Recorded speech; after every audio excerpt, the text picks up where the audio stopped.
तरुण तुझसे शादी करना चाहता है। अब तू जल्दी से अच्छी हो जा। क्या हुआ तरुण, तुम चुप क्यों हो?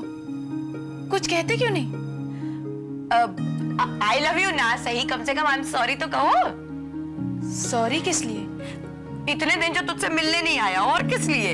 इसकी बहन ने रास्ता रोका हुआ था। और अब क्या वो मान गई? उसे तो मानना ही था। क्यों तरुण? और तुम्हारे पिताजी, क्या तुमने उनको सब कुछ बता दिया?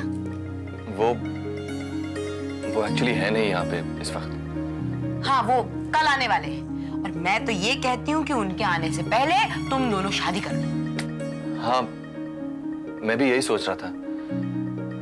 शादी तो मुझे तुमसे ही करनी पड़ेगी ना।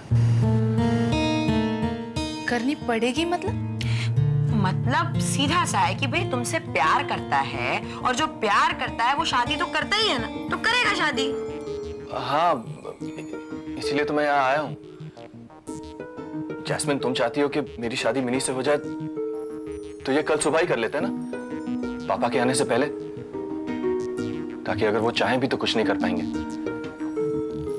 तुम्हारा मतलब है कि तुम्हारे पिताजी की मर्जी हो या ना हो, तुम फिर भी मुझसे शादी करोगे? देखो, मैंने कहा ना, अब ऐसे ही होगा। हाँ, ऐसे ही होगा। अब मैं जाके सारे इंतजाम करती हूँ। रुको जैस्मिन, तुम्हारे पिताजी की इजाजत के बगैर, उनके आशीर्वाद के बगैर मैं तुमसे शादी नहीं करूंगी। क्यों नहीं करेगी?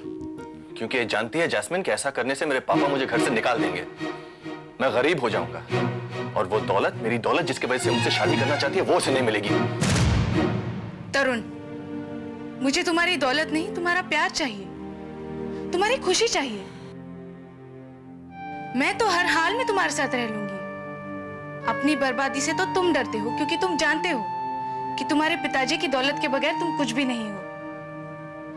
और तुम्हारे बारे में सोचकर ही मैं ये कह रही हूं कि हमारी शादी तब तक नहीं होगी जब तक तुम्हारे घर वाले नहीं मानते। देखो मिनी, तुम्हें ये जो आदर्श बहू और आदर्श पत्नी बनने का भूत सवार हो रहा है ना, ठीक है, बनो तुम। लेकिन जहां तक मैं विजय सिंघानिया को जानती हूँ, वो ना ही तुम्हें बहू बनने देगा, ना ही पत्नी। जैस्मिन प्लीज, तरुण के पिताजी को लौटने तो दो। ठीक है, लौटने दो उन्हें। उनके लौटने के बाद अगर तरुण के कहने पर भी वो तुम लोगों की शादी के लिए नहीं राजी होते हैं, तो फाइनली मुझे अपना वो आखिरी पत्ता यूज करना पड़ेगा जो फिलहाल मिनी की कोख में पल रहा है। ओके?